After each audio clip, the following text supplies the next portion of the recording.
Bismillah. Kaum muslimin wal muslimat, jamaah salat subuh dan tanya jawab yang berbahagia, serta pemirsa dimanapun Anda berada pada pagi hari ini. Assalamualaikum warahmatullahi wabarakatuh. Alhamdulillahi rabbil alamin. Wassalatu wassalamu ala rasulillah, ala nabiyina Muhammad wa ala alihi washabbihi wa man tabi'ahum bi ihsanin ila yaumiddin. Amma ba'd. Allahumma inni ilman nafi'an wa rizqan thayyiban wa amalan mutaqabbala. Allahumma ma asbabi nikmatin aw bi adimin khalqika famin kawahdak la syarika lahu wa antas syukur.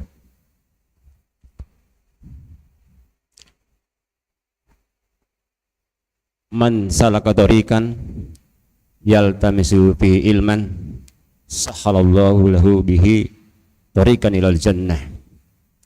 Alhamdulillah, di pagi hari ini Sabtu 14 Juni 2025 bertepatan dengan 18 Dzulhijjah 1446 Hijriah. Allah Subhanahu wa taala memberikan kemudahan kepada kita semua untuk bisa hadir bermajelis ilmu yang merupakan hal yang sangat penting bagi kita selaku seorang muslim. Kemudian di pagi hari ini, di hujan yang rintik-rintik, Allahumma shayban nafi'an, semoga dengan hujan yang berberkah ini kita selalu diberikan keberkahan dari Allah Subhanahu wa taala. Baik, kembali kita berada di Masjid Markas Imam Bukhari, Kota Parepare, dalam rangka acara Safari Dakwah Wisata Hati dengan Ilmu Agama bersama dengan guru kita Al-Ustaz Abu Yusuf Ubaid Bima hafizahullahu ta'ala dan kru. Semoga Allah menjaga kita semua. Dalam rangka Safari Dakwah beliau di Barru, Pare dan Sidrap pada pekan ini. Baik, sebelum kita kasih kesempatan kepada jemaah untuk bertanya, terlebih dahulu kita sapa guru kita sekaligus bincang-bincang sebelum kita berikan kesempatan kepada jemaah bertanya. Baik, gimana kabar Ustaz di pagi hari? Alhamdulillah. Alhamdulillah. Baik Ustaz, sebelum kita kasih kesempatan kepada kawan-kawan untuk bertanya ataupun yang lewat media sosial, saya ingin mendengarkan pandangan beliau terkait dengan perkembangan dakwah sunnah khususnya di kita di Sulawesi Selatan ini, Ustaz. Tafadhol Ustaz. Alhamdulillah. Salatu wassalamu ala Rasulillah wa ala alihi wa ashabihi wa man tabi'ahum bi ihsan ila yaumiddin. Amma ba'd. Alhamdulillah, kita di masa ini, kalau saya Pak Kamal di Parepare ini, ya Ustaz, karena enggak tahu kalau tempat lain. Ya. Di Parepare ini saya masuk dari 2017. Jadi 8 tahun. Waktu itu orang masih hanya beberapa orang saja. Ya. Sedikit. Pulang dari Yaman itu masuk di sini yang pertama. Di Ramadan. Ya, ya. Dulu itu masih di sana Kamiria. Ya, Kamiria Kania. Ya, Masjid Kandang Ayam. Ya. Jadi sana dulu orang hanya Haji Fajar, Ya. Abu Ilyas, Ya. sama Haji Amang sendiri. Haji Ado biasa datang. Ya, ya. Baru sedikit. Haji Sekarang Kamal belum ada waktu itu, Ustaz. belum ada Haji Kamal. Iya, iya, iya. Gak Ya. tahu, mungkin Ya. belum lahir. Ya, ya. Alhamdulillah. Iya. Ya, belum ada. Ya. baru sedikit sekali. Kita sholat, enggak, masjid kecil itu enggak penuh satu soft. Iya, iya. Dulu, sedikit sekali. Kita juga kalau pengajian, Iya. Sedikit. Sekarang alhamdulillah, ini saja subuh hujan, Iya. banyak. Ya, alhamdulillah. Iya, kalau dulu biar enggak hujan, Iya, tetap sedikit. iya. Sampai dulu Abu Ilyas bilang sama saya, Ustadz Afwan ini tidak ada orang, enggak Iya. apa-apa. Iya. Ada ini jin-jin Iya, iya. yang mendengar. Jadi saya bilang begitu. Alhamdulillah dari 2017 setiap tahun saya ke sini Pak Kamal. Iya. Bahkan hampir setiap bulan. Dulu bahkan 2 kali sebulan Mm-mm. sebelum tahun ini. Iya, iya. Itu ikhwah Masya Allah bertambah banyak. Mulai muncul, bahkan ada ikhwah yang punya anak Iya, Masya Allah. datang. Iya. Dulu tidak ada. Alhamdulillah. Dulu tidak ada juga anak muda Pak Kamal. Sekarang justru anak muda banyak. Ini Iya. muka muda semua ini. Iya, Ustaz. Benar. Dulu tidak ada masjid Imam Iya. Bukhari. Iya. Tidak ada. Waktu saya masuk dulu belum ada masjid At-Tauhid. Hmm. Belum. Itu masjid At-Tauhid itu tahun ketiga saya masuk baru bangun. Karena dulu kita masih di masjid sana 2 tahun, Iya, iya. saya masuk di sana. Kemudian kita tinggal di kilo 5 itu, Iya. dan kita biasa di Masjid Kuba. Iya. Belum ada tauhid. Sekarang alhamdulillah ikhwah sudah rame, masjid juga kita punya masjid sekarang sudah 2, berarti 3. Sudah lebih dari At-Tauhid, Muhori, An-Nas, Arifin Dada, Jabal Usman. Banyak sekali. Yang menarik ini Ustaz, masjid yang pertama mungkin At-Tauhid, tapi sampai sekarang dibangun belum selesai Ustaz, masjid At-Tauhid. Sampai Masya sekarang Allah. masih dibangun. Alhamdulillah. Berkembang terus luar biasa. Iya, iya. Alhamdulillah. Iya. Jadi alhamdulillah sekarang dakwah. Kita berbicara pare-pare saja yang sering kita masuk. Iya, iya. Yang memang kita masuk dari belum ada kajian dulu. Saya masuk belum ada kajian Ustadz. Masih ikhwah pare itu masih ke Sidrap. Iya. Waktu kami masuk itu dulu, ikhwah pare-pare itu masih ke Sidrap kalau kajian. Ustadz belum ke sini. Belum. Jadi memang waktu itu sedikit sekali. Jadi dulu waktu mungkin ikhwah-ikhwah yang lama tahu bahwa kalau Ustaz Hadir datang setiap bulan di Kanie, Iya kan ya, betul. belum Ar-Rahmah, belum. Masih Kanie. Di sana ikhwah Sidrap dulu pergi pengajian. Iya, belum ada di sini kajian rutin kalau di Pare-Pare. Iya. Alhamdulillah. Tapi setelah itu, alhamdulillah mulai masuk. Dan apalagi setelah adanya Masjid Tauhid, Iya. itu mulai ramai, alhamdulillah. Alhamdulillah, itulah sekilas flashback dakwah sunnah di Pare-Pare. Dengan banyaknya tempat belajar, majelis ilmu, banyaknya masjid, bukan berarti kita ini ada kelompok-kelompok ya Ustaz. Ya, justru kita harus tetap bersama untuk belajar tentunya. Terus sekarang Ustaz, kita ini mirip-mirip podcast ini Ustaz ceritanya nih. Gimana harus mensikapi, misalnya kan ini banyak anak-anak muda yang belajar sunnah, terus mungkin karena semangatnya bisa mudah memfatwakan sesuatu, mungkin perlu ada nasihat-nasihat itu tetap tidak mudah mengharamkan, tidak boleh mudah menghalalkan terhadap saudara-saudara muslim kita. Baik. Itu hal yang biasa dan wajar itu Pak Kamal. Iya, iya. Terjadi di masa Nabi SAW, banyak kejadian. Iya, iya. Iya, misalnya kita bisa melihat bagaimana para sahabat yang awal masuk Islam di Makkah itu Iya, Ustaz. kadang langsung mau umumkan dirinya telah masuk Islam. Iya. Tapi Nabi bilang, tahan dirimu, diam saja, pulang kau ke kampungmu, amalkan Islam.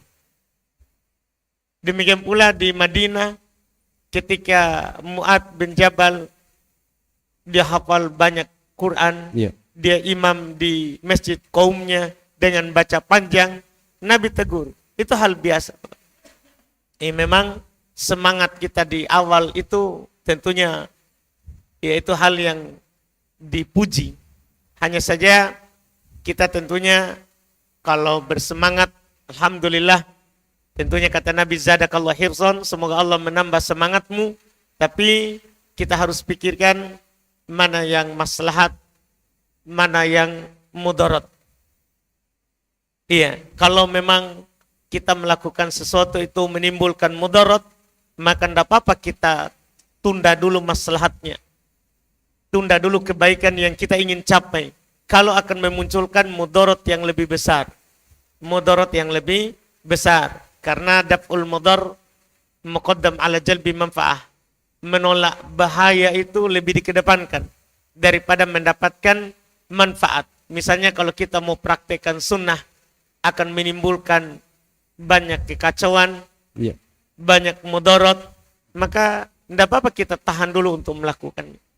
Iya, karena anak muda kan tahu sunnah, maunya langsung diamalkan. Iya, langsung digas. Harus diamalkan.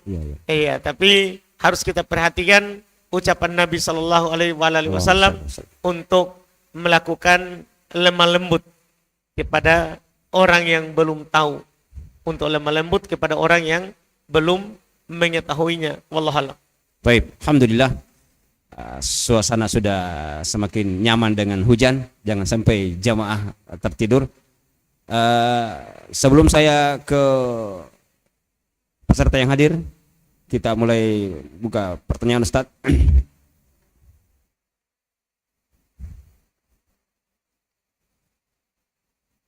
Terkait soal jenazah di masjid setelah sholat fardu yang ada sunnah rawatib ba'diyahnya. Mana yang afdol? Sholat rawatib terlebih dahulu, baru sholat jenazah, atau sebaliknya? Yang ada sholat ba'diyahnya. Ya. Kita dalam hal ini tentunya memikirkan apakah kalau kita sholat sunnah jenazah itu akan lewat? Ya. Itu yang dipikirkan. Ketika kita melakukan sholat sunnah dan jenazah itu akan lewat waktunya karena orang segera mau sholat dan akan membawanya pergi, maka kedepankan yang akan lewat. Baru sebentar kita melakukan sholat sunnah ba'diyah. Karena akan lewat. Kita kedepankan yang mendesak. Itu kalau tazahum. Kalau tidak bisa dikompromikan. Kalau saling tabrakan, kemudian tidak bisa dikompromikan, kedepankan yang mendesak, kemudian berikutnya. Wallahualam. Ya. Terkait dengan sholat jenazah Ustaz, misalnya tidak tertutup kemungkinan ada saja jamaah yang masbuk. Apalagi kalau ihwa yang masbuk sholat jenazah, gimana itu? Apakah harus tuntaskan sholat jenazahnya atau gimana Ustaz? Iya, dia tuntaskan seperti sholat biasa. Iya, iya. Kalau dia masbuk misalnya masuk di takbir kedua, berarti nanti dia tambah satu takbir. Tambah satu takbir. Masuk di takbir ketiga, berarti nanti dia tambah dua takbir. Dan bacaan juga saat masuk harus berurut sesuai. Iya, iya. Takbir pertama yang dia mulai itu dianggap takbir pertama. Sehingga dia baca Al-Fatihah. Dia nanti takbir keduanya baca sholawat. Setelah itu nanti setelah imam salam takbir ketiga misalnya, dia doa. Dia. Tidak apa-apa kalau sudah diangkat jenazahnya. Misalnya kalau jenazahnya sudah diangkat karena dia akan melanjutkan sholatnya, tidak apa-apa, dimaafkan itu. Allah alam. Ya, terus nanti kalau misalnya ihwa yang masuk bilang, ini ihwa, biar sholat jenazah mas butong. Ya, jangan sampai ya. Masya Allah. Taib, kayaknya ada pemuhanya di sebelah. Wah, beliau dulu, beliau Ustaz. Pak Zul, silakan.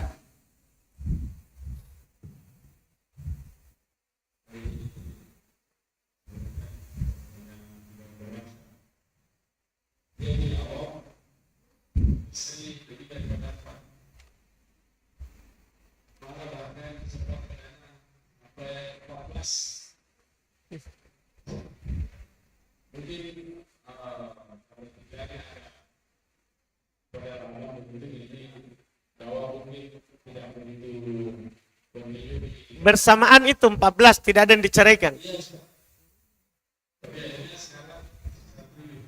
Sisa 7.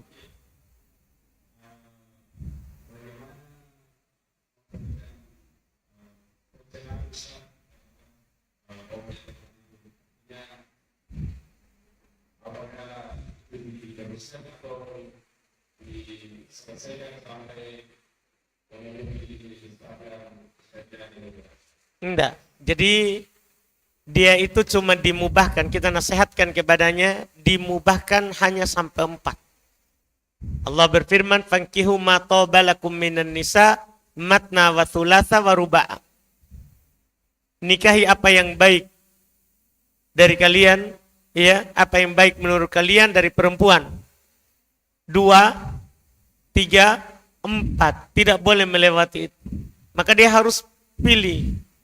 Kalau memang takut dia dolim memilih ini 7, maka dia lakukan qur'ah, undian. Siapa yang keluar namanya, itulah yang hanya 4 yang diambil.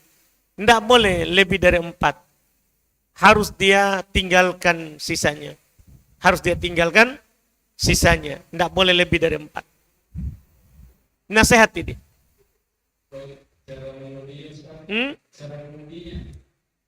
Seperti arisan. Itu diundi namanya itu, Pak. Di arisan, seperti arisan, Pak. Kita lot namanya. Siapa yang keluar namanya, itu supaya adil itu terhadap 7.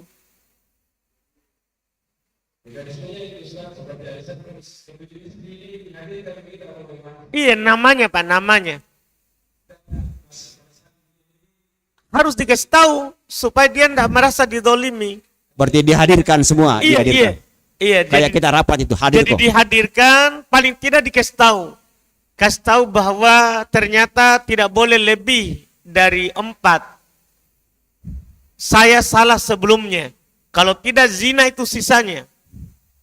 Nah, jadi untuk supaya menjaga nanti mereka tidak pikir ini dolim kita ini. Kenapa kita pilih yang muda? Kita tinggalkan yang tua, atau kita pilih yang tua, kita tinggalkan yang muda. Supaya tidak ada tuduhan dolim, maka dilakukanlah namanya qur'ah, undian. Jadi hadirkan itu 7. Kalau tidak bisa hadir, minimal dia sudah tahu bahwa akan diadakan undian. Hanya mengambil 4 nama.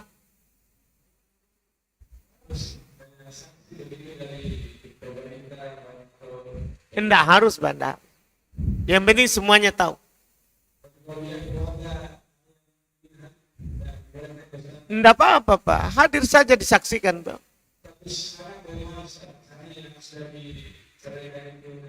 Ya anaknya. Tetap anaknya. Kan ini sebelum tahu, Pak. Sebelum tahu hukum. Tetap itu anaknya. Kita tidak bisa bilang itu bukan anakmu. Iya kan? Tetap anaknya. Karena itu sebelum dia tahu hukum.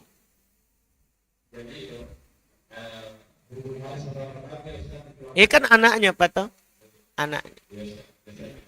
Di mana itu, Pak? Tidak. Saya aja pernah baca lihat di YouTube di provinsi lain itu 14 juga. Masya Allah, luar biasa ya. Ya, mungkin juga volumenya kenapa kok kayak ngebas sekali saya punya ini. Gimana setelannya ini, suaranya ini, bagian sound.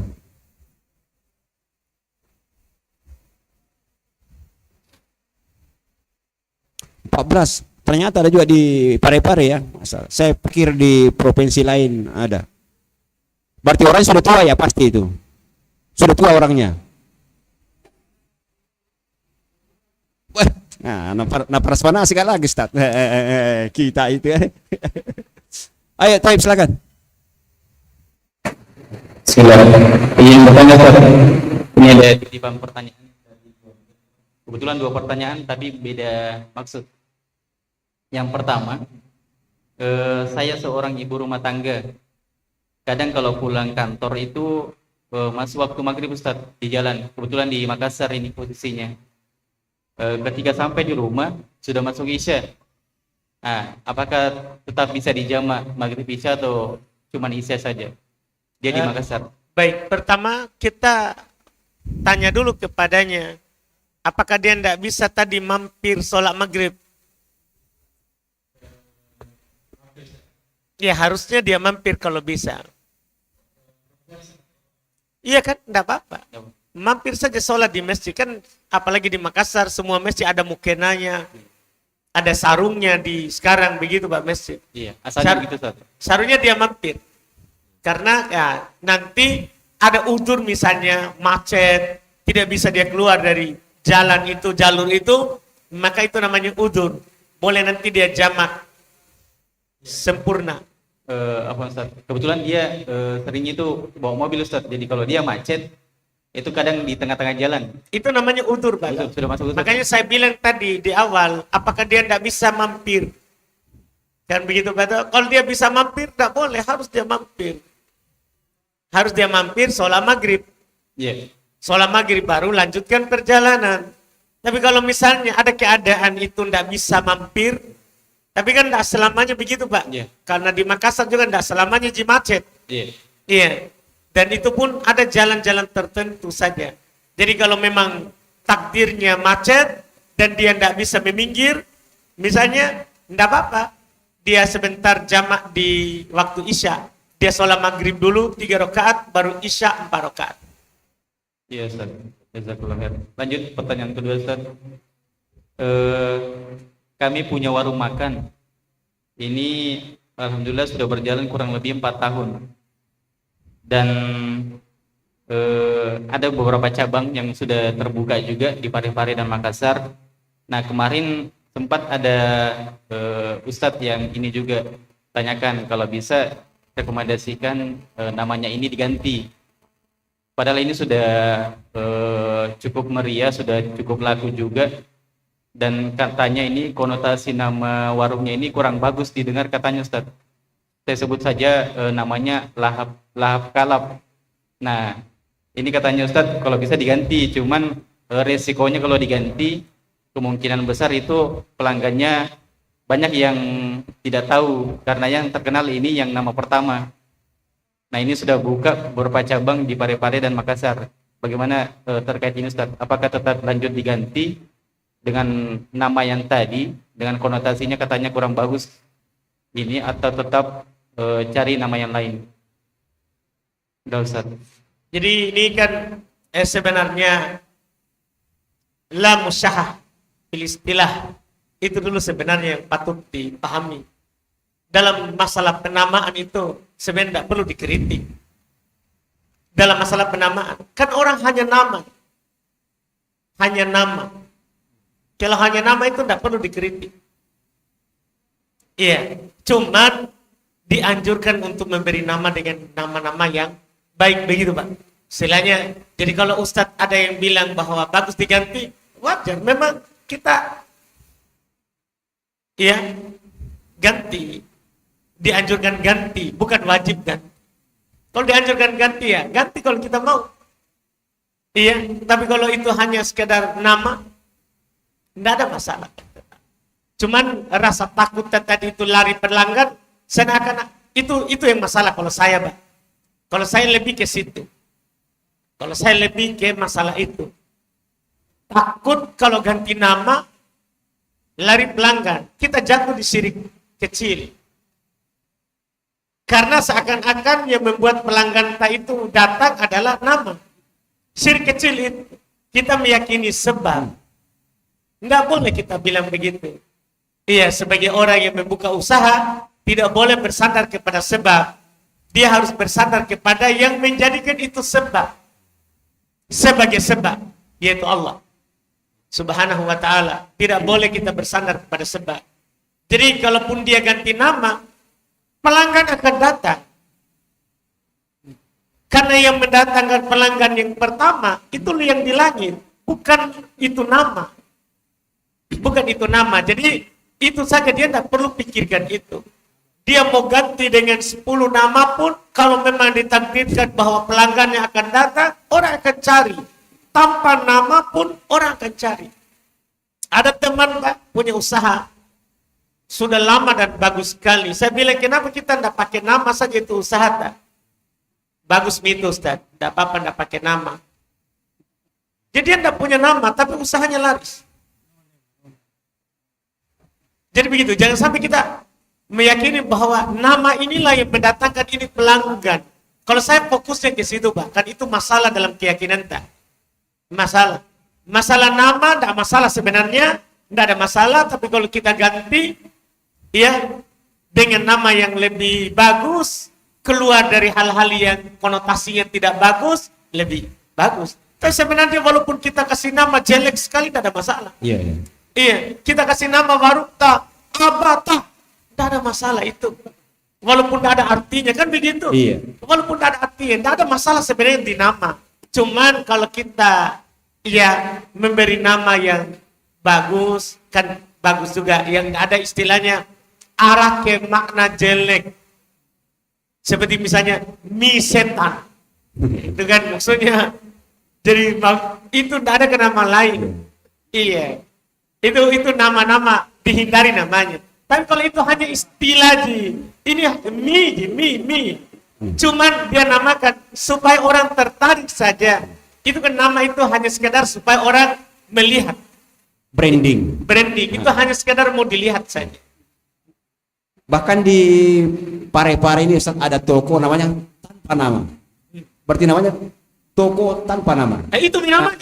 Itu namanya tanpa nama. Iya, Luar itu biasa. namanya. Jadi memang mencari nama itu harus ada untuk menarik. Oh, ada yang aneh-aneh, kayak ada yang ganjil-ganjil. Begitu. Yang penting pelayanan harus baik, itu tujuan utama. Kalau makanan rasanya harus mantap. Iya. Ya, Gimana? kebetulan beliau lagi nonton juga, semoga beliau dapat Apa menceritakan. bisa agak suaranya tidak terlalu dekat? Iya. Iya. Itu berarti namanya tidak perlu diganti ya Ustaz? Kalau bisa. saya tidak ada masalah. Dan itu kan hanya penamaan. Iya. Tujuannya adalah membuat orang melihat, Iya. membuat orang tertarik. Kan begitu. Wih, apa ini? Lahap apa tadi? Lahap kalap. Lahap kalap. Iya. Wih, gimana ini rasanya ini? Iya. Apakah saya akan kalap betul? Kan begitu, Pak. Dan maksudnya ini hanya sekedar membuat orang menengok. Iya, kayak goyang lidah. Kami orang kami lidahnya goyang lidah. Jadi Ya Ustaz. Jazakallah khair. ya. Kasih Pak Mo yang ini. Apa Pak? Kita Iya, nomor 3. jazakallah khair. Ada berapa pertanyaan Ustaz? Ya, mudah-mudahan bisa semuanya. Yang pertama Ustaz, kemarin saya melayar di salah satu orang tua ikhwah yang meninggal. Saya kebetulan sholat Jumat di satu masjid itu. Sebelum sholat Jumat, kayaknya panitianya mengumpulkan dana dulu, tapi sudah azan pertama. Dia kumpulkan dana, lama Ustaz, sekitar 10 menit baru dilanjutkan sholat Jumat, naik khotbah Jumat dan seterusnya. Ini yang saya mau tanyakan, apa ini hukumnya bagi kita yang sementara berjamaah itu? Ya, apa ada dampaknya begitu kepada kita yang ikut berjamaah di situ, dan bagaimana hukumnya? Ulang apa itu anunya? Suaranya nih? nggak Iya, jelas. Ustaz. Ini Ustaz, kan di masjid itu sebelum sholat Jumat diadakan penggalangan dana. Insya Allah. Mantap. Ya, silakan lanjut. Silakan. Jelas, Diadakan penggalangan dana, meminta sumbangan kepada masyarakat jamaah masjid. Itu waktunya menyita waktu Jumatan. Padahal sudah sholat asar pertama ini. Ya, lama 10 menit kurang lebih. Baru dilanjutkan dengan acara Jumatan. Bagaimana hukumnya ini Ustaz? Apakah ada pengaruhnya terhadap Baik. jamaah? Itu kan waktu Jumat, Pak. Kita sebenarnya Pak Muhayyan cukup pahami waktu Jumat. Jadi waktu Jumat itu keluar jika waktu duhur keluar. Jika waktu duhur keluar. Kapan waktu duhur keluar? Ketika bayangan benda sama dengan bendanya. Selama belum itu, maka tidak apa-apa orang sholat Jumat. Itu kan waktu pilihan namanya. Dan tidak ada apa, tidak masalah dengan Jumatnya, sholatnya. Jadi tidak masalah walaupun orang misalnya ada kegiatan, diadakan penggalangan dana misalnya begitu, tidak masalah. Dia tidak berpengaruh. Yang salah adalah kalau nanti sampai waktu asar. Itu sudah salah itu, Pak. Sudah salah dalam melaksanakan Jumat. Karena tidak boleh Jumat itu sampai waktu asar. Wallahualam. Nah, ini bagus ini Pak Haji Kamal ini. Ini bisa dicontoh ini karena pada saat itu 2 juta lebih dana yang terkumpul pada saat itu. Baik, Masya Allah. Jadi kita usulkan Pak Kamal juga ya. Malah ada ikhwah yang mau melaksanakan seperti itu ya. Yang kedua Ustaz, terkait kemarin juga kita menguburkan mayit di tempat yang perkuburan sunnah. Hmm. Alhamdulillah, saya lihat di sebelahnya itu ada perkuburan umum, tapi dipagar. Ini masalahnya, apakah harus dipagar untuk membatasi antara perkuburan umum dengan Dan sunnah. perkuburan sunnah itu? Itu yang pertama, Ustaz. Ya. Baik, seharusnya tidak, Pak. Kan sama-sama muslim. Hmm. Justru disitulah dakwanya. Kalau kita pagar nanti orang tidak pernah lihat. Bahkan nanti orang akan bilang, ngapa ini Pak Jenggo-Jenggo? Biar mati juga mau pisah. Iya, spesialis. Iya, biar mati juga mau pisah toh. Jangan begitu, Pak. Jangan nggak usah dipisah. Sama-sama ke muslim. Sama-sama muslim. Pagarnya hanya berupa kawat saja, Ustaz. Biar jangan. Harusnya tidak. Biar kawat. Iya, iya. Iya, biar kawat. Itulah di situ kita dakwakan. Oh, beginilah kuburan yang bagus. Seharusnya begini. Tidak perlu mega, tidak perlu ini. Kan itu hanya membuang uang. Membuang harta sudah juga dilarang.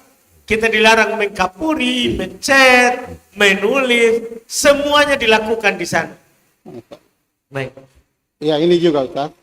Terkait dengan perkuburan itu, barangkali ihwa kita di Parepare juga berpikir seperti itu. Untuk bisa mendapat satu lahan, khusus untuk perkuburan sunnah. Bismillah, sebab ada lahan tapak mahyan. Ada tapi ukurannya kecil, Ustaz. Begitu, kita wakaf bisa aja. Untuk kuburan kaum muslimin. Iya. Bagus kalau tidak berdekatan supaya tidak dipagar lagi, Ustaz ya. Baik. Terus yang dipagar nanti kita sama-sama lepas pagarnya, Pak. Jangan bikin pagar di situ. Iya. Sebenarnya pernah dulu, gak tahu kalau sekarang, Pak. Dulu ada niatnya Pak Nurdin Iya. yang di Jabal Utsman. Jabal Utsman. Belum mau buat, ada bagian tanahnya itu belum mau buat kuburan. Iya. Karena sebenarnya sebelah sananya sudah ada kuburan itu. Ya, ada. Yang sebelah sana kuburan keluarga. Jadi belum mau buat dulu yang sebelah sana. Tapi wallahualam saya sudah lama ini tidak ikuti perkembangannya. Iya. Iya, Ustaz. Jadi Oke. tapi sebenarnya perkuburannya Haji Nurdin itu agak curang, Ustaz. Jadi untuk dijadikan perkuburan barangkali kurang bagus. Di mana, Pak? Di Jabal Utsman itu, Ustaz. Agak curang ke bawah. Ya, di sebelahnya ada sungai. Iya. Saya Kan potong. banyak di tanah di sana, Pak. Iya. Afan, persoalan untuk lahan kuburan nanti kita bicarakan di tempat di warkop. Kita bertanya dulu ke yang lain dulu ya. Satu lagi, Ustaz, kalau bisa Ya, pertanyaan. betul. Ayo Iya. pertanyaan. Ya. Ini ada titipan terkait dengan puasa Yaumul Bis pada hari bulan Zulhijjah. Hari Sabtu ini kan jatuh tanggal 13. Ya. Bagaimana puasa Yaumul Bisnya, Ustaz, Ya. dilaksanakan? Hari? Puasa Yaumul Bid bersamaan dengan hari masih ada tasrik, Ustaz. 13 Zulhijjah. Oh, enggak boleh, Pak. Enggak boleh kita melakukan puasa sunnah di hari terlarang. Puasa wajib saja enggak boleh di hari terlarang. Masukku Yaumul Bisnya, Ustaz. Artinya sesudahnya barangkali. 14, 15, 16. Apa bisa begitu, Ustaz? Iya, enggak. Kan 14 apa? Di 14, 15, 16. Enggak apa-apa. Tidak apa-apa. Enggak apa-apa. Kan itu ada hadis dari Nabi bahwa 3 hari dalam sebulan. Artinya kalau kita di situ hari terlarang, boleh di hari lain yang berarti 3 hari dalam sebulan. Karena ada 2 lafaz hadis. Ada lafaz yang mutlak yang menyatakan kamu puasa 3 hari dalam sebulan tanpa disebutkan tanggalnya. Dan ada hadis yang menyebutkan tanggal 13, 14, 15. Jadi kalau kita misalnya berutur di tanggal yang disebutkan, maka kita amalkan hadis mutlak. Kan begitu, Pak?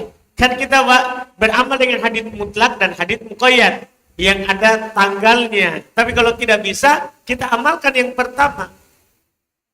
Boleh bahkan bukan di 14, 15, 16. Boleh di tanggal lain. Kalau kita memang berutur di tanggal itu. Iya. Jangan Pak Muhayyam, apalagi itu kan tenaga masih kuat-kuat habis makan daging ini. Siapa tahu ada panggilan. Baik, Ustaz. Saya bacakan dulu pertanyaan yang masuk ini lewat Abu Yusuf Ubaid Bima Official. Pas pertanyaan musim hujan-hujan nih, pas ini pertanyaan Ustaz. Apa hukumnya berhubungan suami istri menggunakan pengaman dalam kurung kondom karena sudah tidak mau lagi menambah keturunan di usia yang sudah berisiko jika hamil lagi. Syukron jazakumullah khair. Baik. Kalau kita bertanya hukum pakai itu, tidak masalah. Cuman banyak orang bilang tidak nikmat. Ya. Tidak bagus. Maksudnya, mohon maaf anak muda ini kita masalah tambah kulit. Iya, iya, iya. Kulit mati lagi yang kita tambah. Iya, iya. Iya, jadi nanti takutnya kita berhubungan badan dan kita tidak merasakan yang namanya kebahagiaan. Betul, begitu Pak Nasrul. Kenapa kita tanya Pak Nasrul? Beliau kan masih muda, Ustaz. Masih muda. Ya, siapa tahu Bapak juga pernah. Jadi, Ya, lanjut Ustaz, teman tahu. jadi kalau kita bertanya boleh, Ya. boleh. Boleh. Cuman cara ber-KB itu kan banyak, Pak. Cara kita untuk mengatur kehamilan, atau kalau hamil ada keterangan dari dokter dengan usia yang kadang kalau hamil nanti darah tinggi, banyak hal lah akan membahayakan ibu. Maka sebenarnya kita nggak harus kondom. Banyak. Boleh kita buang di luar seperti di masa para sahabat. Iya, jadi berhubungan badan seperti biasa, saat mau keluar ya kita cabut senjatanya. Kita cabut senjatanya. Walaupun ini kadang kita keterusan Pak Kamal ya. Iya, iya, betul Ustaz, Iya. betul. Ya, susah juga ini diatur laki-laki. Ini si boy. Iya, iya. Istrinya bilang, cabut cepat. Dia bilang, jangan tahan.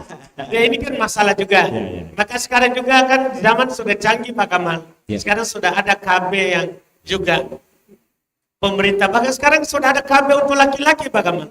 Oh iya, Kak Ustaz. Iya. Tapi kan saya belum perlu itu, belum cocok saya itu Ustaz. Belum coba ya? Belum Ustaz. Bisa. KB laki-laki ada sekarang juga. Iya. Untuk perempuan banyak macam sekarang KB ditawarkan oleh pemerintah. Iya kan ber-KB itu boleh. Boleh. Kalau memang untuk mengatur kehamilan. Atau kalau sudah tidak bisa lagi hamil. Tidak bisa lagi hamil. Maka boleh kita ber-KB.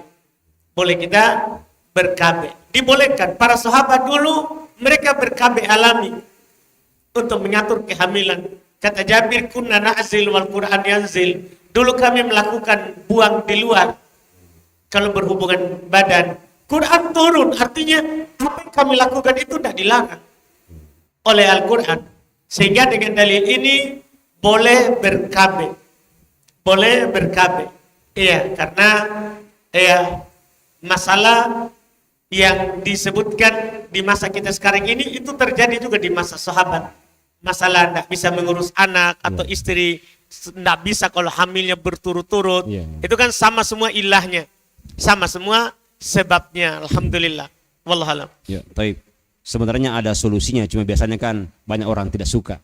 Jadi perdebatan nasional. Apa itu Pak Kamal? Ya, jangan satu kan. Kasih kita solusi. Oh ya, ini Iya. kan berarti kan kasih kesempatan suaminya untuk ada yang urusan lain, tapi Begitu ya. iya, tapi kan itu hal yang berat. Tapi siapa tahu dompet suaminya tipis Pak Kamal. Nah, makanya Kan jangan kalau tambah pabrik, dia tidak punya modal gimana Iya. Pak Kamal? itu malah menambah masalah Ustaz. Ya kan begitu Pak Kamal, lebih baik yang itu saja dinikmati dan KB saja. Iya. Daripada tambah pabrik, modal tidak ada, masa kita harus minta sama Iya. tetangga. Iya, iya. Saudara pinjam dulu mau kan nikah dua. Wah. Kan tidak bagus judul dauronya. Iya, iya betul Ustaz, betul. Harus tahu diri lah, jangan Iya. sembarangan dalam hal-hal yang seperti ini. Kadang solusi yang itu ndak jadi solusi Pak Kamal ya. Iya betul. Menambahkan masalah baru. Iya. Toib, saya bacakan pertanyaan Mas Ustadz. Ada sang suami istri yang belum punya anak. Di sini ditulis tidak punya anak. Hingga akhirnya dia mengangkat anak angkat. Bagaimana dalam Islam cara agar seluruh hartanya yang jumlahnya lumayan fantastis itu bisa diberikan ke anak angkatnya, agar supaya hartanya itu tidak jatuh ke saudara masing-masing pasangan suami istri tersebut. Adakah cara dalam Islam mengatur hal berikut? Baik, Masya Allah, itu sebenarnya tidak boleh bilang begitu ya. Ya. Karena setelah Pak Kamal, Allah membagikan itu harta warisan. Ini kan kita sebenarnya seperti yakin sekali bahwa anak angkat tak itulah yang bisa mengatur itu harta. Enggak, itu perasaan tak itu. Itu perasaan tak itu. Artinya ini menyalahi syari yang Iya, gitu, jadi Ustaz. ini ada ayat Pak Kamal penutup Iya. di surat warisan, ayat warisan. Jadi Allah katakan begini Pak Kamal. Iya. Aba'ukum wa abna'ukum la tadruna ayyuhum aqrabu lakum naf'a. Ini kata Allah ini. Bapak-bapak kalian, anak-anak kalian, kalian tidak mengetahui siapa di antara mereka yang lebih dekat manfaatnya untukmu nanti. Jangan bilang begitu bahwa saya mau ini kasih semua anak angkatku supaya tidak jatuh ke saudara istri, saudara suami. Tidak boleh begitu. Siapa tahu yang membuat manfaat adalah saudara tak yang Allah bagikan. Kan kalau kita tidak punya anak, tidak apa-apa anak angkat dikasih. Kan anak angkat itu dapat harta hibah misalnya, atau boleh kita wasiat. Jadi anak angkat itu boleh hibah saat hidup, kita berikan saat hidup. Boleh juga wasiat, tolong harta saya kasih anak angkat sekian. Ada batas maksimalnya, Ustaz? Ada, sepertiga. Sepertiga. Itu diatur pembagiannya. Kita sekarang ini pakai perasaan tak itu. Di otomatis itu. Makanya Pak Kamal, dalam masalah pembagian warisan, itu satu-satunya pembagian yang tidak diwakilkan ke kita. Karena kita itu sebenarnya pakai perasaan kalau bagi warisan. Dan Allah sudah bilang di penutupnya, ini yang paling bagusnya ini. Aba'ukum wa abana'ukum la tadaruna ayyuhum aqrabu lakum naf'a. Bayangkan Pak Kamal. Bapak kalian yang ke atas. Padahal ini kita ini anaknya ini. Bapak kalian ke atas. Anak kalian yang ke bawah. Kan kalau secara ini Pak Kamal, orang paling sayang kepada kita adalah bapak kita. Dan orang paling sayang kepada kita adalah anak kita. Tapi bersamaan dengan itu Allah katakan, bapak kalian orang dekat ini. Anak kalian orang dekat. Juga. Kalian tidak tahu siapa yang akan bermanfaat untuk kalian setelah meninggal. Tidak tahu, apalagi ini anak angkat, bukan darah daging tak. Apa kita? Ini anak kandung. Kalian tidak tahu dari anak ini, nggak tahu siapa yang bermanfaat untuk kita setelah kita meninggal. Kita tidak tahu anak kandung tak ini, apalagi anak angkat. Apalagi anak angkat. Jadi tidak boleh kita bersangka begitu. Ikuti saja aturannya Allah. Biarkan saja kalau kita meninggal, kalau kita tidak punya ahli waris, harta itu untuk saudara, untuk saudari, karena kita tidak tahu, bisa saja saudara itu lebih bermanfaat. Bisa saja gara-gara keikhlasan tak untuk meninggalkan harta waris itu untuk saudara-saudari, akhirnya saudara-saudari ini karena bahagia membangunkan masjid untuk kita misalnya. Kan kita tidak tahu, atau mengembangkan harta kita dengan bagus.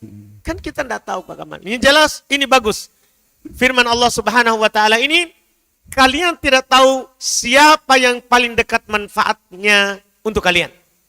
Faridatan minallah, itu kewajiban tentunya dari Allah, lakukan saja. Innallaha kana aliman hakima. Ketahuilah, Allah itu maha mengetahui. Dan Allah itu maha bijaksana di pembagiannya.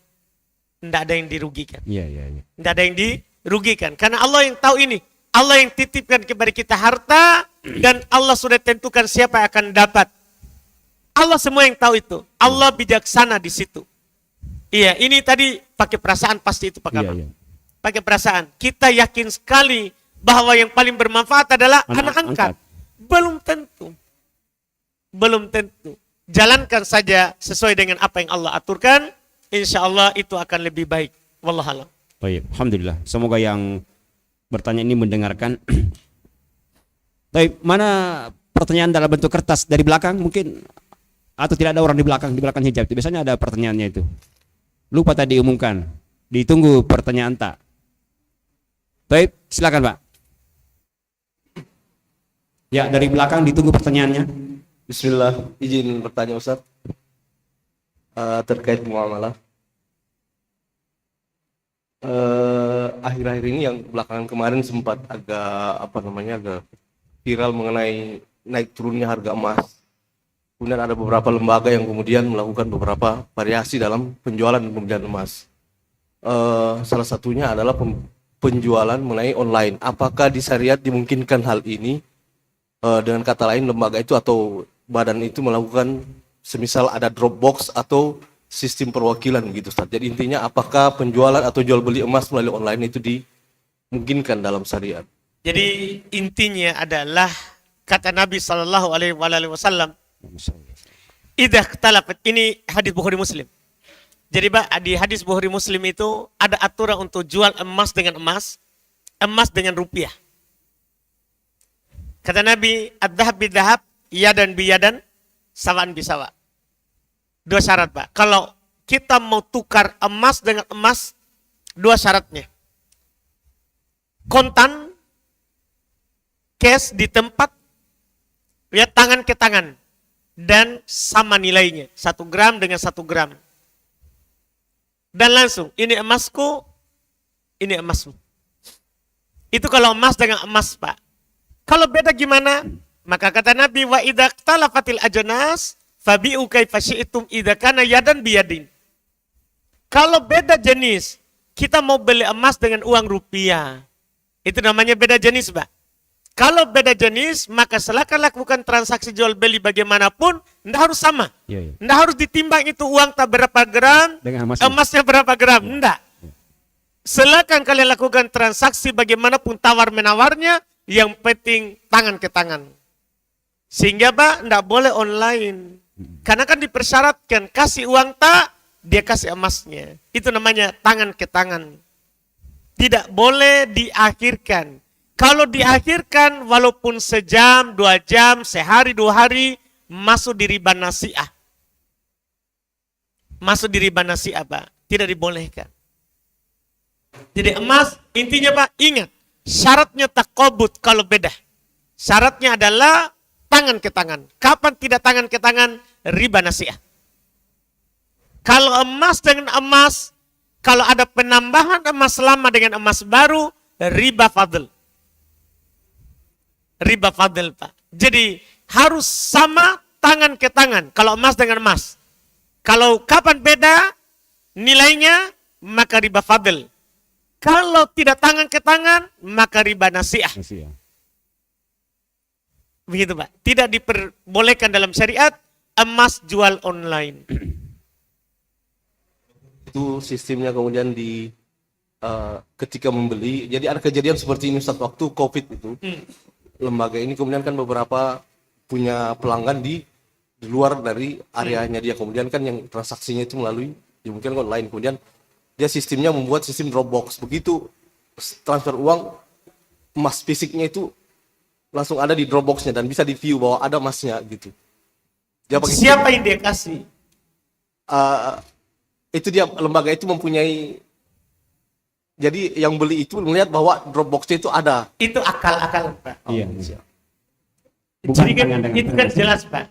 Itu jelas akal. Jadi dia sudah tahu ini. Kalau saya tidak kasih ini berarti riba. Kan begitu Pak. Akhirnya dia angkat sendiri wakilnya dia sendiri angkat. Itu masalahnya kadang begini Pak. Pak Kamal penjual emas. Iya. Ini ada orang Papua mau beli. Supaya saya tidak masuk, supaya saya tetap takobut.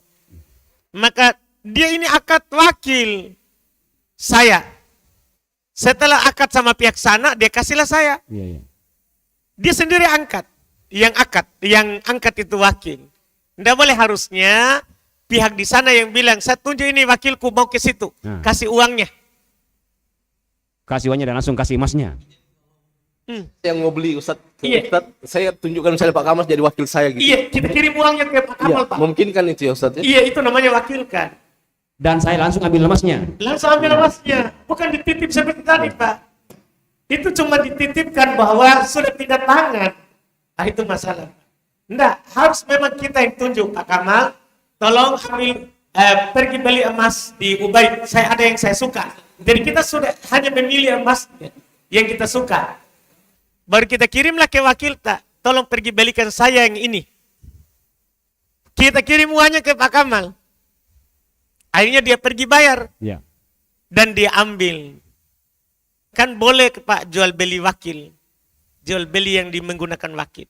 Istilah mereka untuk Dropbox itu nggak dimungkinkan dalam banyak. Iya Pak, itu kan akalan dari pihak pertama. Masalah itu pihak pertama yang Iya, dan pihak itu Pak yang kan begitu Pak. Iya. Iya, pihak pertama itu yang menunjuk. Walaupun Dropbox itu maksudnya fisiknya itu ada di situ ya Ustaz ya. Walaupun bukan masalah fisik ini Pak. Intinya Yang harus serah tangan dengan terima. tangan. Tutup, intinya tangan dengan tangan. Iya, itu intinya Pak. Serah terima ini yang masalah. Dia ini sekarang cuma titip di gudang sebenarnya. Iya. Bahasa sederhana Belum diserahkan, Ustaz. Belum diserahkan. belum, hanya titip di gudang. Oke? Terima kasih Ustaz. Teman Sabar saya Pak Kamal, sabar Pak Kamal. jadi saya lihatnya itu Ustaz, waktu dia membuat lembaga itu kemudian ada beberapa bahkan sampai dia buat sesuatu itu buat seperti ATM emas gitu Ustaz. Jadi ketika dia membeli emas kelihatan bahwa fisiknya itu ada dan nilainya ada gitu. Ya, Bukan ternyata masalah juga- fisik ini, dia harus terima. Iya, tangan ke tangan. Iya, kapan dia akhirkan sedikit saja riba nasihat. Jadi solusinya seperti tadi mungkin ya Ustaz, ya, mewakilkan Iya, dengan orang yang betul. dari kita yang mewakilkan misalnya Iya, seperti itu. daripada di kan sekarang orang bilang, Pak Ustadz, susah saya ini dari Papua, ini corona. Iya apa susahnya? Sini saya pergi balikan Iya. kirim ke uang tak. Kirim uangnya. Kan begitu. Kan tidak apa-apa nanti saya kirim ke kita. Pengirimannya bisa ditunda, yang penting sudah Bisa ditunda. kan yang penting. Ditunda sama Ini kan wakilnya. masalah adalah yang wakil kirimkan nanti. Sekolah Ustaz. Ada tambahan satu pertanyaan Iya. Ustaz, izin. Silakan. Terkait dengan salat Jumat yang dijamak dengan salat asar, dilakukan salat Jumatnya dilakukan saat masuk waktu duhur. Apakah itu dimungkinkan Ustaz dalam syariat? Pertama sebenarnya ini masalah. Selalu saya bilang di masalah pertanyaan jamak asar ke Jumat. Ini kan pertanyaan muncul karena sebab kita tidak melakukan sunnah. Sebenarnya sunnahnya itu adalah kalau kita musafir, tidak Jumat. Sebenarnya ini masalah kita masukkan diri tak sehingga terjadi masalah. Iya, Ibnu Umar bilang, saya safar bersama Nabi, bersama Abu Bakar, bersama Umar, mereka tidak pernah Jumat. Itu kata Ibnu Umar itu, Pak. Saya safar bersama Nabi, bersama Umar, bersama Abu Bakar, bersama Umar, mereka tidak pernah Jumat. Sehingga Nabi itu Pak tidak pernah melakukan yang namanya sholat genap ketika safar. Beliau safar ke Makkah. Ke Makkah itu 16 hari dengan perang Hunain 20 hari Pak. Karena lanjut dari Makkah itu tidak pulang ke Madinah. Itu 20 harian. Sampai kembali ke Madinah baru sholat sempurna. Di Makkah tidak sholat Jumat. Padahal para Makkah itu kan Pak perang tahun keberapa? Tahun ke-8. Tahun ke-8 Hijriah. Dan sholat Jumat itu sudah diwajibkan tahun ke-2 Hijriah. Jadi kita sholat Jumat itu belum wajib di awal Islam. Sholat Jumat itu wajibnya di tahun kedua. Ada juga mengatakan di tahun pertama Hijriah. Itu sholat Jumat. Sudah diwajibkan. Sholat Jumat. Ketika turun ayat, Ya ayyuhalladzina amanu idza nudiya lis-sholati min yaumil jum'ati fas'au ila dzikrillah.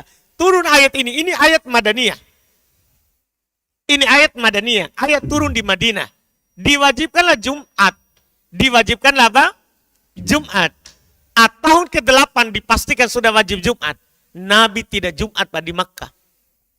Tidak Jumat. Karena belum musafir. Penduduk Makkah Jumat.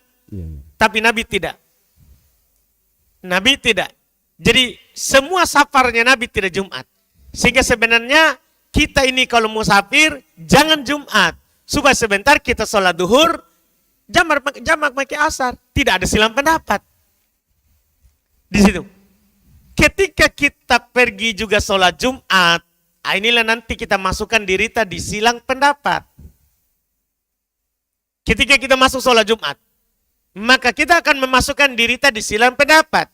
Karena para ulama berselisih pendapat, apakah boleh jamak asar ke Jumat atau tidak boleh. Ini terjadi silang pendapat. Orang-orang Hanabilah bilang tidak boleh. Selain mereka bilang boleh saja karena Jumat ini pengganti duhur. Sebagaimana duhur boleh, maka Jumat juga boleh.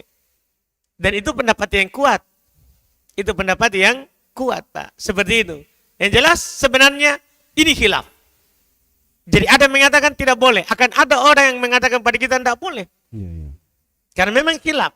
Dan ada akan mengatakan boleh. Sebenarnya apa harus dilakukan supaya aman dari khilaf? Jangan Jumat. Itu sudah bagus sekali. Tapi tidak enak Ustaz. Sudah pakai kalau bicara tidak enak. Cari yang ini. Iya kan cari yang enak. Kalau tidak enak kasih kucing Pak Kamal. Iya, betul. Iya. Kalau mau enak masuk makan di Iya. warung. Begitu. Artinya kita ini tidak enak kalau syariat. Kalau syariat jangan pikirkan orang bilang apa. Terus banyak orang begitu Pak Kamal. Ya, Ustaz. Dia pikirkan nanti orang bilang apa. Dia tidak pikirkan Nabi tak nanti bilang apa. Jadi dia lebih pikirkan orang daripada Nabi, daripada pembuat syariat Allah Subhanahu wa Ta'ala. Seharusnya tidak usah dia sholat Jumat supaya enak. Kan dia juga tidak wajib ke masjid Pak Kamal. Iya, iya. Tidak wajib ke masjid kalau orang Musafir. musafir. Supaya alhamdulillah kita tidak masuk dalam perselisihan. Wallahualam. Gimana? Alhamdulillah. Baik. Saya bacakan pertanyaannya masuk. Saya Rahmat di Bantaeng. Bagaimana hukum ragu pada rakaat sholat dan pada akhirnya sampai di rumah dia ulangi sholatnya? Apakah ini sudah benar? Dia harusnya adalah bangun di atas yang yakin saja. Kalau ragu dalam waktu itu, bangun di atas yang yakin. Apa yang yakin itulah. Kalau dia misalnya ragu kurang atau lebih, maka dia bangun di atas yang yakin. Kata Nabi, falyatakhayar as-shawab. Hendaklah dia memilih mencari yang benarnya. Kalau sudah dia lakukan bahwa ini yang yakin saya yang benarnya, kurang, kemudian dia tambah, maka dia sudah dapat sah sholatnya. Iya, kapan dia ragu-ragu terus, kemudian sampai dia ulangi lagi di rumah, itu sudah masuk setan itu. Sudah masuk was-wasnya setan. Wallahualam. Baik, barakallahu fiik Ustaz. Pertanyaan lewat kertas. Apakah boleh memotong garis miring menggaris alis dan apa hukumnya? Untuk dalam kurung untuk memperindah diri. Tidak boleh. Tidak boleh. Tidak boleh kita mencukur alis, menipiskan alis. Iya, tidak boleh. Iya, itu dilaknat oleh Nabi SAW. Iya, apa yang Allah ciptakan untuk kita itu sudah pas dengan muka. Kalau alis tebal itu sudah pas dengan muka, belum tentu kalau tipis pas. Iya, kan begitu. Allah menciptakan alis itu begitu, itu sudah begitu yang dibutuhkan. Wallahualam. Jangan-jangan suaminya yang suruh ini. Tidak boleh. Suami juga ini. Iya. Baik, saya bacakan pertanyaan lewat WhatsApp.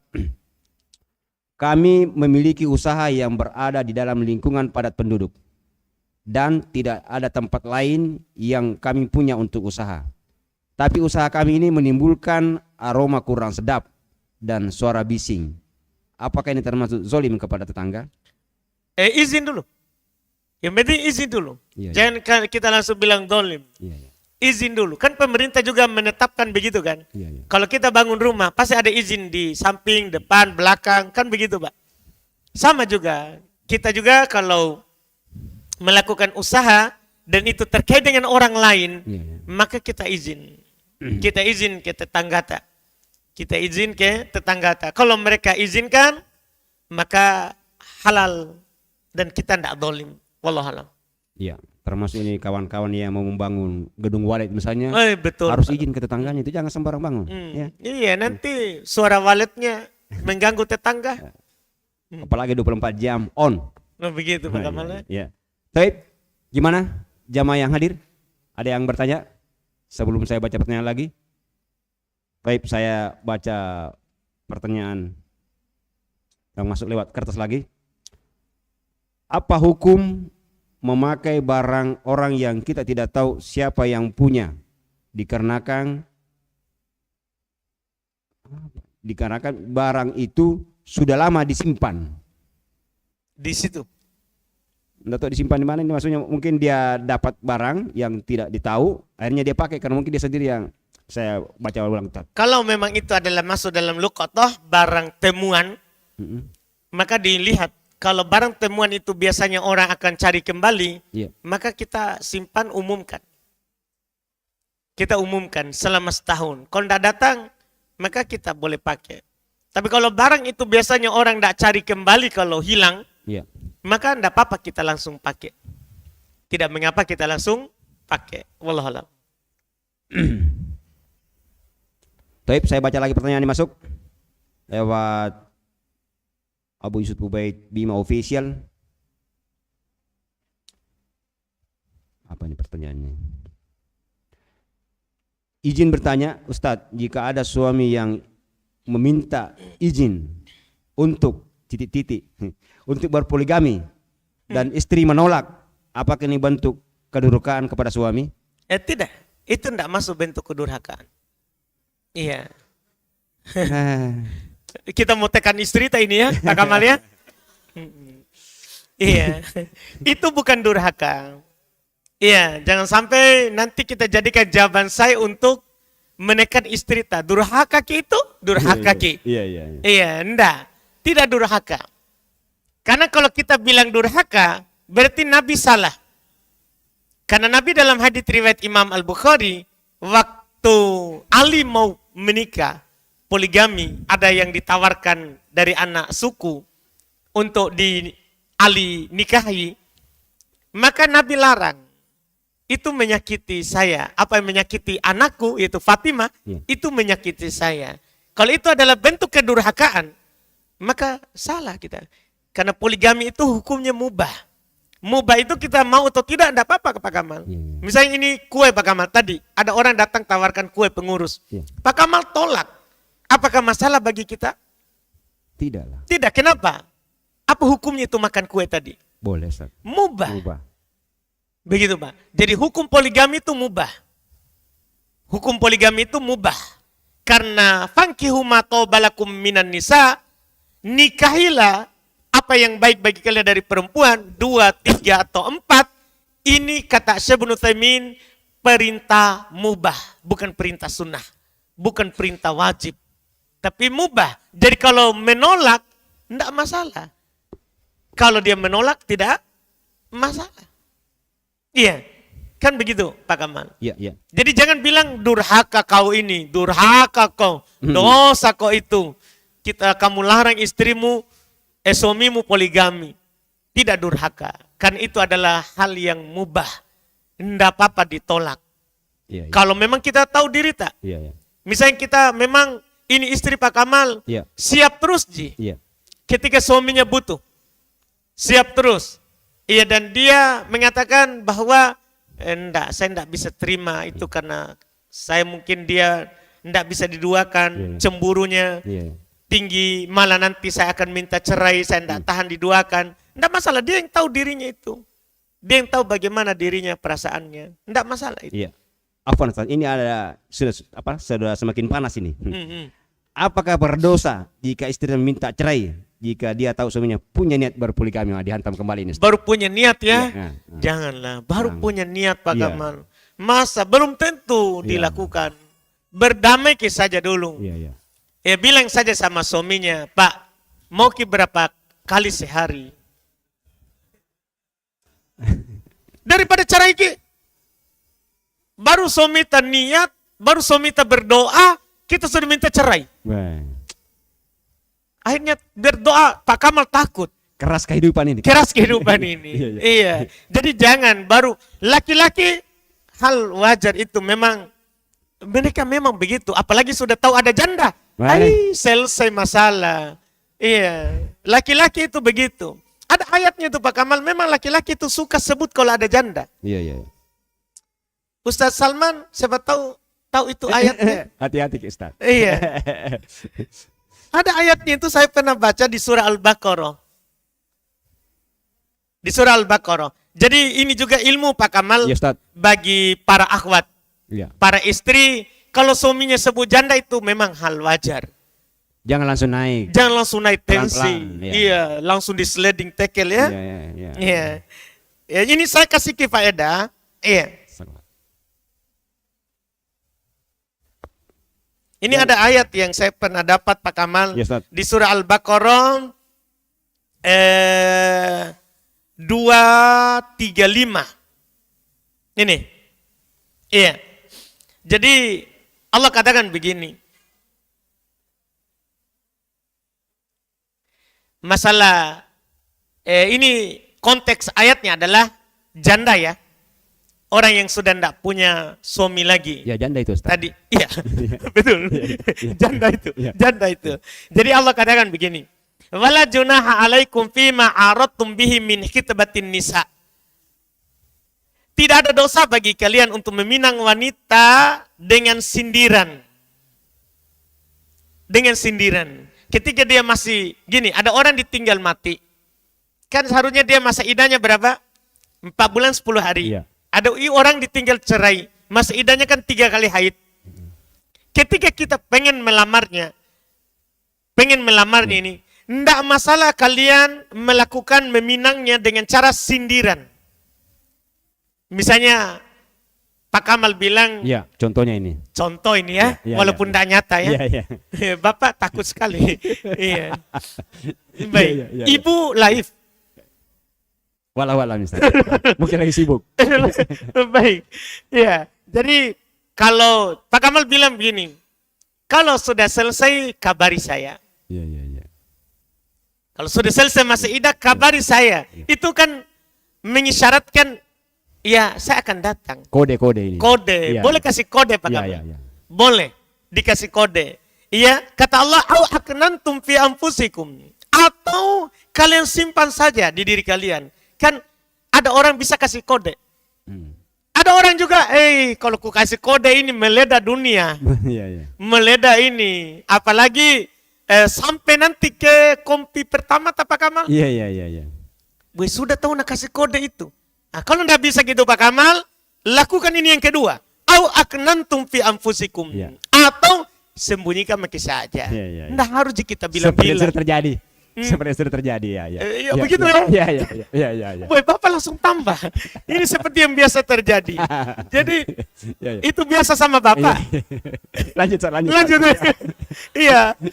Jadi, memang Allah bilang begitu. Iya, iya. Kalian bisa ucapkan. Iya, Tapi kalau kalian tidak bisa ucapkan akan berbahaya ini. iya, iya. Akan berbahaya ini seperti tadi Mi. Baru berniat, Sudah- baru kasih kode, sudah minta cerai. Masya Allah ya. Sudah minta cerai. Maka Allah katakan, au aknantum fi anfusikum. Atau kalian menyembunyikannya di dalam diri kalian sendiri. Sembunyikan maki saja Pak Muhayyan. Iya, iya. Iya, enggak usah maki anu. Jangan. Kenapa? Setelahnya ini Pak Kamal. Iya, iya, Ustaz. Setelahnya ini yang saya mau kasih tahu Ki. Alimallahu annakum satadkurunahunna. Allah Subhanahu wa taala mengetahui bahwa kamu akan menyebut-nyebut mereka. Dalam hati ini. Enggak. Memang di majelis kita akan sebutkan. Ki. Boy, Masya Allah. Boy, ada janda di sana, satu anak, banyaknya hartanya. Hmm. Allah tahu kalian akan menyebutnya. Ini rahasia Pak Kamal. Iya, iya, iya. Jadi ibu-ibu kalau ada suami tersebut janda, biasa aja itu. Yang penting tidak kenyataan saat ya. Itu dia. Itu hal biasa itu. Iya, iya. Memang itu laki-laki kalau ada janda selesai hijau matanya. Aduh. Hmm. Ini. Memang begitu. Tapi apakah dia pasti akan menikahinya? Belum Belum tentu. tentu. Siapa tahu dia puas ji dengan pelayanan tak. Iya, iya. Biar masak kita siap ji. Ayo, ku matikan dulu komporku sedikit. Mendesak kebutuhan ini. Mendesak. Sudah Oh, selesai masalah. Kan belum tentu dia mau Pak. Iya, iya, iya. Iya. Lihat kita semua orang memang pernah ini sebut di Pak Kamal di. Iya. Iya. Jadi memang Allah tahu kalian akan menyebutnya. Itu Pak Kamal. Iya, Jangan janda Parepare, janda Makassar saja kita akan sebut. Iya, iya, iya. Kan begitu. Allah tahu kalian akan menyebut-nyebutnya. Itu hal. Iya, wallahualam. Iya, iya. Ah, seru memang pertanyaan yang begini-begini nih. Kita mengingat kematian dulu. Bagaimana batasan untuk menandai kuburan untuk agar tidak hilang? Apa hati kau ini? Pak Kamal, jangan dulu. Iya, lihat. Masih tidak enak perasaanku ini. Dari janda langsung kematian. Iya, makanya Tegas sekali kita ini Pak Kamal. saya pilih pertanyaan langsung kontras ini. Gimana tadi Pak Kamal? Ini Ustaz, saya ulangi Ustaz ya. Izin Ustaz, bagaimana batasan untuk menandai kuburan agar tidak hilang? Boleh dikasih berpunuk atau boleh diratakan. Diratakan maksudnya tinggi tapi rata. Dan boleh batu di sekitarnya. Dan boleh juga kasih tanda. Yang penting tandanya itu tidak ditulisi. Kan bukan Nabi kasih tanda kuburan. Nabi pernah kasih tanda kuburan. Cuman Nabi hanya melarang menulis. Tidak perlu ditulis tanggal lahir, tanggal Iya. wafat. Nggak perlu, mau ulang tahun juga.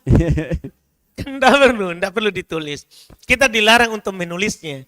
Kita tidak dilarang kasih tanda. Tandanya itu boleh batu, Boleh. Oh ya. Boleh batu, boleh kayu. Yang penting kita bisa tahu bahwa itu kuburan keluarga tak.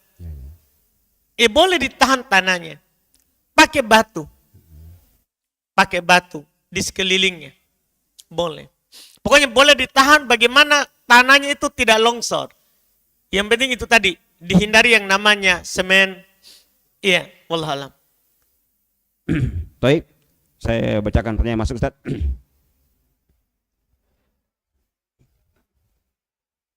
Afwan Ustaz. Ini kan istri, istri lagi. Diwajibkan izin pada suami saat keluar rumah. Kalau suami ada di rumah, selalu izin. Tapi saat suami tidak ada, saya sering lupa. Apa sulitnya Ustaz? Lupa kalau istrinya. Enggak, bilang memang nanti sebelum suami tak pergi. Kalau memang kita siapa tahu tidak terencana saat tiba-tiba ada panggilan sini. Kan ada WA tak. Nah, sekarang ini tidak ada mengudur karena WA hidup terus. Kita HP itu siang malam kita pegang. Masa ndak ada telepon, ndak ada WA. Itu tanda-tanda kurang kasih sayang barangkali Ustaz ya. Wallahualam itu Pak Kamal. Iya. Taib, saya baca ini masih di kertas yang sama. Cuma kayaknya harus didaurah ini pertanyaan Ustaz. 1, jenis riba. 2, pengertiannya. 3, contoh riba. Masya Allah. Ini kan. Atau ditunda ini dulunya Ustaz. Harus didaurah ini banyak sekali. Daurah ya. Iya, daurah Ustaz. Riba dan jenis-jenisnya. Nanti ya. Ngeri sekali. Satu buku yang kita tanya ini. Iya itu Ustaz. Kita akan bicara sampai 5 jam. Iya. Setidaknya kan tadi sudah ada gambaran tadi dengan pertanyaan Mas tadi itu saja. Iya. Wah, ini lagi Ustaz ini. Bismillah, izin bertanya, jika seseorang terbit akta cerai, bukan akta wakaf ini, akta cerai. Jika seorang terbit akta cerai di pengadilan, apakah itu masuk talak berapa? Apa sudah sampai derajat talak 3? Syukron. Tergantung di pemerintahan. Tanya di pemerintah kan begitu, Pak. Iya. Terus juga kita juga harus pahami kenyataan yang terjadi di kita. Kan kadang itu kita sudah talak 3 baru kita pergi urus. Kan itu yang dilihat Pak Kamal, kenyataan. Jangan sampai ada orang pernah datang ke saya. Ini saya pergi urus sudah keluar surat akta cerai. Tapi di pengadilan menganggap itu talak 1. Di pengadilan menganggap itu talak 1. Apakah saya boleh rujuk? Saya harus tanya kembali. Itu waktu kita urus talak 1 atau talak 3. Karena yang dilihat adalah hakikat. Bukan surat itu terbit. Karena surat itu terbit kita sahkan. Supaya kita menikah lagi dapatlah surat. Nikah. Kan sekarang Pak Kamal kalau ada orang cerai lisan tanpa diurus surat cerai. Kalau dia menikah tidak bisa dapat surat. Tidak dapat surat nikah. Karena dia masih berstatus istrinya orang. Secara kenegaraan. Secara kenegaraan. Jadi makanya kita perlu melihat hakikat. Siapa tahu hakikatnya memang sebenarnya sudah talak 3 ini. Cuma karena dia baru urus sehingga pemerintah mengeluarkan talak 1. Maka yang dikatakan adalah hakikat. Al-ibratu bil haqa'iq. Yang menjadi ibro pelajaran itu hakikat masalah. Kalau memang sudah talak 3 walaupun yang terbit talak 1, talak 3 itu. Kenyataannya ya. Kenyataan yang dilihat. Kenyataan yang dilihat wallahualam. Taib. Ini lagi Ustaz. Bagaimana hukumnya jika suami ingin rujuk kembali sedangkan sudah ada putusan cerai dari pengadilan? Nah itu tadi, kita tanya kembali dulu. Iya. Waktu kita urus itu waktu talak 1 langsung urus atau sudah talak 3 Mi? Sama suami tak? Iya. Kalau sudah talak 3, tidak boleh kita rujuk lagi. Sampai mantan istri itu menikah dengan laki-laki lain dan qadarullah cerai atau ditinggal mati. Baru boleh menikah lagi dengan akad yang baru, mahar yang baru, 2 saksi dan wali. Wallahualam.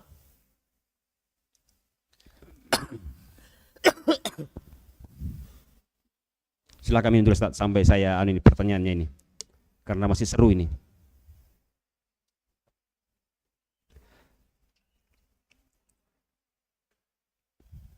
Apakah jatuh cerai dihitung setelah ada putusan dari pengadilan atau pada saat suami mengatakan cerai kepada istri? Saat suami mengatakan talak. Ketika suami bilang, saya talak kamu. Sudah, jatuh talak 1. Kapan dia nanti lanjutkan? Saya talak kamu, talak 2. Kapan nanti dia lanjutkan lagi? Bukan di waktu yang sama. Kalau di waktu yang sama saya talak 3, kamu itu hitungannya 1. Kalau di waktu yang sama. Tapi kalau waktu yang terpisah, jatuh talak 3. Jatuh talak 3. Jadi bukan keluar, surat itu adalah pengesahan. Supaya kita bisa menikah lagi dan terbit surat. Baik, barakallahu fiik. Karena kalau begitu Pak Kamal nanti tidak ada orang cerai. Iya. Kalau kita surat baru sah, berarti tidak ada orang cerai. Karena kan percuma dia ngomong. Karena tunggu surat. Karena tidak ada surat. Iya, iya, iya. Yang begitu. Maka yang dilihat adalah ngomongnya. Dia bilang, saya cerai kamu sudah teranggap cerai. Wallahualam. Baik. Afwan Ustaz izin bertanya, apa hukum menjamak sholat bagi pekerja buruh pabrik dikarenakan pekerjaan yang tidak bisa ditinggalkan untuk mencapai target? Kalau hanya mencapai target, tidak boleh. Ya. Bukan udur itu. Dia sholat saja. Kapan ada waktunya langsung dia sholat. Itu hanya beberapa menit itu. Dan targetnya itu tidak berkah. Dan kita tidak bisa capai target. Kecuali apa yang Allah telah tuliskan untuk kita. Dengan semangat dunia. Tidak bisa. Dengan semangat dunia malah targetnya itu tidak akan capai. Selalu tidak akan capai. Kenapa? Karena siapa yang semangatnya dunia, target dunia, Allah akan jadikan terus kemiskinan di matanya. Sehingga tidak ada target yang bisa tercapai. Tapi kalau kita memang semangat akhirat, maka target itu akan selalu lebih. Wallahualam. Baik, kepada hadirin, ya silakan.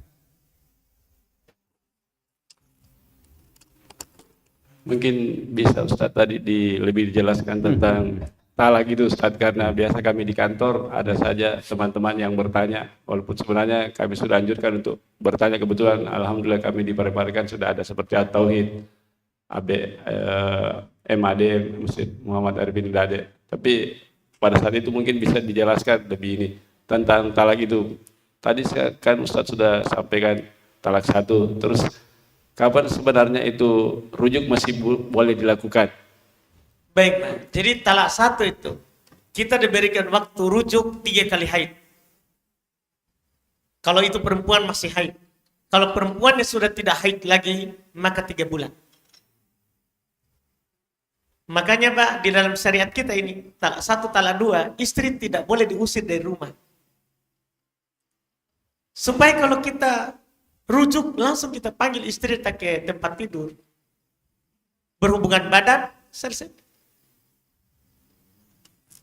Terus tadi waktu ke pengadilan Ustadz, apakah pada saat hakikatnya itu sudah talak ketiga, apakah kita bisa sampaikan ke pengadilan bahwa sebenarnya ini saya sudah talak 3 Ustadz? Bisa, iya. Orang memang kenyataan begitu Pak. Biasanya orang itu talak 3 baru ke pengadilan. Tapi pengadilan masih melakukan mediasi. Dilakukan jalur damai selama dalam pengurusan. Tapi biasanya orang tidak damai nih, makanya kenapa terbit? Biasanya itu kan sudah 3 itu. Iya, iya. Makanya jarang itu orang kalau masuk pengadilan itu dibilang damai. Tidak ketemu, biasanya sering sekali tidak ketemu. Karena itu sudah talak sekali, talak 3 itu. Sudah talak 3, cuman mereka baru ke pengadilan. Jadi tadi itu sebenarnya diberi kesempatan ya Ustadz untuk talak 1, terus talak 2, Iya. untuk rujuk lagi nanti. Untuk rujuk. Ya. Makanya kata Allah, at-tolaku marrotan. Talak itu 2. 2 itu kita diberi kesempatan untuk langsung rujuk, menyesali.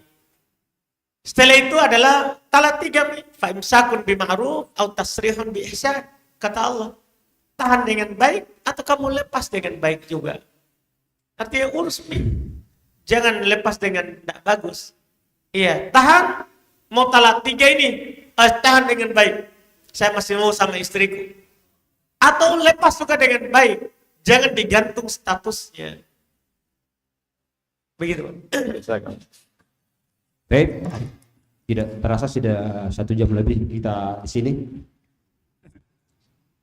Saya baca satu pertanyaan lagi. Orang tua saya telah meninggal dunia dan tidak meninggalkan wasiat secara tertulis. Dan semasa hidupnya telah menggadaikan sebidang sawah. Kami mau menebus sawah tersebut, tetapi tidak tahu pasti berapa yang harus kami bayarkan. Kemudian kami hubungi orang yang tempati menggadai. dan telah menjelaskan bahwa akadnya berupa emas 10 gram dan 1 ton gabah. Pertanyaan, apakah keterangan dari orang yang ditempati menggadai itu bisa sudah cukup untuk dijadikan patokan untuk menebus? Iya, sudah cukup Pak Kamal. Sudah cukup, karena kan orang yang mengatakan oh pemilik tempat kita berutang, ucapan itu diterima. Ucapan itu diterima. Apalagi masuk akal nih. Yang kita pinjam dan yang kita gadaikan adalah memang nilainya tidak keluar dari itu. Yang jelas ucapan dari pihak tempat kita meminjam itu diterima. Itu diterima. Kecuali ada penyingkaran, baru nanti butuh saksi, butuh ini. Makanya orang kalau dalam masalah gadai menggadai itu harus ada 2 saksi Pak Kamal. Supaya nanti kalau ada penyingkaran, itulah nanti yang bersaksi. Kalau dia dipanggil dan diinginkan persaksiannya, dia tidak boleh menolak. Dia tidak boleh menolak. Allah. Selanjutnya, bagaimana status sawah tersebut setelah ditebus? Yang mana kami 5 bersaudara, tetapi yang menebus cuma 1 orang. Nah, status sawah itu tetap warisan. Iya. Tetap warisan. Masalah yang menebus 1 orang kan tinggal dibayar utangnya. Iya. Dan itu kan utang namanya kan? Utang kepada saudara. Sawahnya ditebus dan dinilai dengan harga sekarang kalau dijual. Dengan harga sekarang kalau dijual atau jual saja langsung, baru dibagikanlah dan diganti dulu uangnya tadi. Diganti dulu nanti tadi uang misalnya dia tebus 10 juta. Ganti dulu 10 juta, baru sisanya dibagi warisan. Dibagi warisan. Wallahualam. Pertanyaan paling terakhir, masih menyambung masalah cerai tadi, Ustaz. Bagaimana jika istri yang mengurus cerai ke pengadilan, tapi suami tidak mau cerai, telah terbit surat cerai, apakah itu masuk talak 3? Masuk. Itu memang kalau istri talak 3 langsung. Jadi laki-laki itu yang punya 3. Laki-laki itulah yang punya 3 talak. Talak 1, talak 2, talak 3 itu laki-laki itu yang punya. Kalau istri hanya punya 1 kali talak, namanya bukan talak, khulu, minta pisah. Dia itu hanya punya 1, langsung talak 3. Makanya hati-hati itu kalau istri yang mengurus. Karena dia itu langsung talak bain. Kalau istri yang mengurus talak bain, talak 3 langsung. Bahkan di antara ulama ada yang berpendapat tidak ada iddah. Ketika istri yang mengurus tidak ada iddah. Ada yang berpendapat seperti itu. Walaupun yang kuatnya ini adalah talak juga. Sehingga berlaku iddah. Sebagaimana dia kalau ditalak oleh laki-laki, punya iddah 3 kali haid. Dia juga kalau mentalak laki-laki, dia juga punya iddah 3 kali haid. Tapi saking masalahnya ini masalah besar, kalau perempuan yang meminta, karena perempuan itu jarang meminta. Karena mereka itu susah sekali minta cerai karena perasaan terus berpikir. Beda laki-laki. Talak kau itu mudah Ji, banyak Ji pengganti. Iya. Jadi begitu. Tapi kalau perempuan itu susah. Apalagi dia pikir, kalau saya minta cerai dari suamiku ini paling dijadikan juga kedua. Begitu jadi dia pikir terus sehingga susah. Tapi kapan dia tertekan, kadang dia minta. Nggak bisa lagi bersama, dia minta. Dan ketika dia yang minta, maka dia hanya punya 1 jatah talak. Itu perempuan. Langsung talak bain. Bahkan ada para ulama mengatakan tidak ada iddah. Tidak perlu ditunggu 3 kali haid. Wallahualam. Baik. Sebenarnya masih ada beberapa pertanyaan yang masuk. Oh, masih ada 1. Iya. Silakan. Iya. Begini Tal, ada pernyataan itu ibadah sunat kalau dirutinkan lebih sunnah katanya kalau tidak dirutinkan.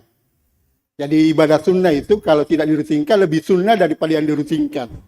Contohnya salah sunat duha dia katakan. Kenapa bisa? Itu pernyataan Ustaz. Itu yang saya mau minta. Dari ini ada di media ini tadi. Iya. Bagaimana itu? Kira ada di sini. Iya. Baik, Pak. Kalau di zaman turunnya wahyu, betul, Pak. Kadang Nabi meninggalkannya karena takut diwajibkan. Kita ini bukan di zaman turunnya wahyu. Makanya Umar bin Khattab sudah putus wahyu. Maka beliau rutinkanlah sholat tarawih berjamaah. Padahal waktu masa Nabi, Pak, dia tidak rutinkan sholat tarawih berjamaah. Kenapa? Beliau bilang takut diwajibkan. Kan begitu, Pak. Setelah putus wahyu, tidak ada lagi itu, Pak. Sholat duha, Nabi wasiatkan kepada Abu Hurairah untuk duha setiap hari. Kenapa kita bilang tidak rutinkan? Iya, tidak ada lagi kekhawatiran tak. Untuk apa? Diwajibkan ini masalah. Karena kita tetap menganggapnya apa adalah sunnah. Kecuali Pak Muhayyan, ada orang melihat kita. Ketika dia melihat, dia akan menganggap, wajib ini karena Bapak lakukan terus. Iya. Maka boleh kita tinggalkan sekali-sekali untuk menepis anggapan orang itu. Sama sekarang, orang karena setiap hari kunut, jadi orang-orang awam itu menganggap wajib. Setiap Jumat baca as-sajadah, orang-orang awam menganggap wajib. Maka tidak apa-apa sekali-sekali kita ganti. Sebab orang tidak menganggap, tidak wajib paling itu. Begitu, Pak. Adapun tidak ada anggapan itu, kenapa kita meninggalkannya selama kita mampu? Sudah Pak? Alhamdulillah. Baik, tidak terasa kita sudah sampai 1 jam setengah. Masih ada beberapa pertanyaan yang belum sempat kami bacakan. Ustaznya tidak capek, saya yang capek ini. Jadi alhamdulillah. Kepada penanya yang belum sempat kami bacakan, mohon maaf, mungkin bisa diajukan kembali di lain waktu. Dan harapan yang paling besar bahwa kepada tadi penanya-penanya yang ada niat untuk cerai, mudah-mudahan untuk tidak cerai, mudah-mudahan rujuk kembali. Karena tujuannya untuk tanya jawab adalah untuk mendapatkan ilmu, bukan untuk melaksanakan hal-hal yang kesenyum-senyum Pak Ismail itu. Kalau Masya Allah. baik. Kenapa Pak Ismail senyum, Pak? Mungkin senang Ustaz. Senang ya? Alhamdulillah. Senang tidak jadi poligami ini. Masukkan kebahagiaan kepada muslim kan itu sudah Alhamdulillah. Alhamdulillah. Baik. Saya mewakili teman-teman mengucapkan jazakumullah khairan atas kebaikan ini. Semoga kita semua mendapatkan amalan, mendapatkan ilmu terutama untuk kita amalkan dan mendapatkan pahala yang setimpal dari Allah Subhanahu wa taala. Sebelum saya tutup, saya bacakan pengumuman dari panitia. Tolong diingatkan ikhwah dan akhwat untuk tidak langsung pulang nanti karena ada acara makan-makan. Walhamdulillah. Ini yang menggembirakan sekali ini, luar biasa. Pantasan kita mau tutup. Alhamdulillah. Begitu saya baca tadi harus segera ini. Baik. Subhanakallah wa bihamdik asyhadu an la ilaha illa anta astaghfiruka wa atubu ilaik. Assalamualaikum warahmatullahi wabarakatuh.